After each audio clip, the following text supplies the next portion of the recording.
আজকের রেসিপি ধনেপাতা কাঁচামরিচ দিয়ে শুটকির ভর্তা। শুটকির ভর্তাটি আমরা কিভাবে করব সেটি এখন দেখিয়ে দিচ্ছি।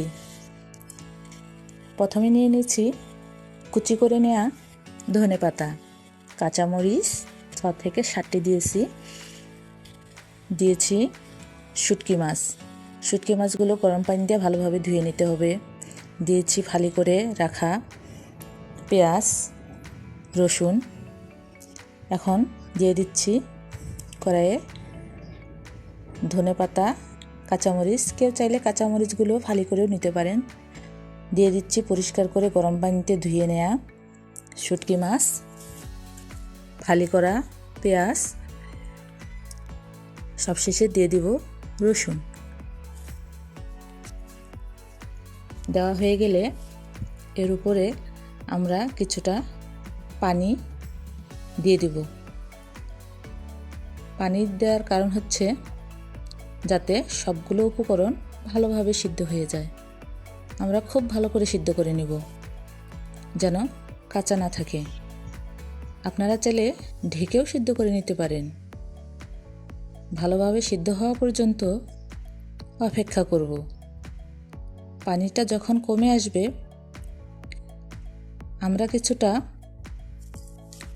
সময় অপেক্ষা করার পরে লবণ দিয়ে দেব। পানিটা অনেকটাই শুকিয়ে গেছে, খুবই চিপচিপে পানি আছে, এটাও আমরা শুকিয়ে নেব। একদম ঝরঝরে হওয়া পর্যন্ত অপেক্ষা করব। একদমই ঝরঝরে হয়ে গেছে।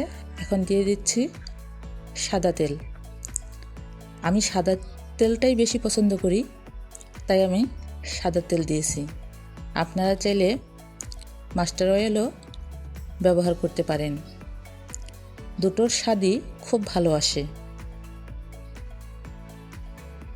শুটকিগুলো ভালোভাবে সিদ্ধ হয়েছে কিনা সেটা চামচ দিয়ে চাপ দিয়ে দেখে নেবেন।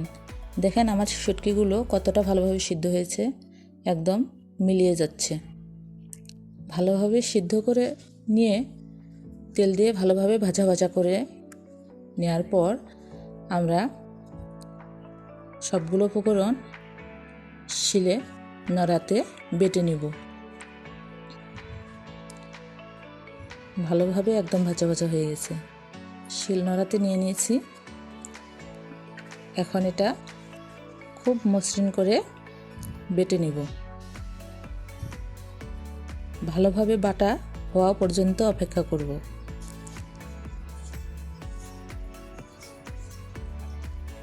একদম মিহি করে বেটে নেবেন, তাহলে স্বাদটা ভালো আসবে।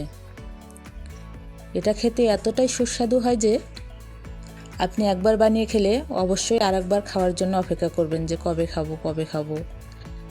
এখন যেহেতু শীত, তাই ধনেপাতার অভাব নেই। আর এই শীতেই অবশ্যই বেশি বেশি করে এই ভর্তাটি খাবেন। একবার বানিয়ে খেলে অবশ্যই আমার কথা মনে করবেন যে এত সুস্বাদু এই ভর্তা।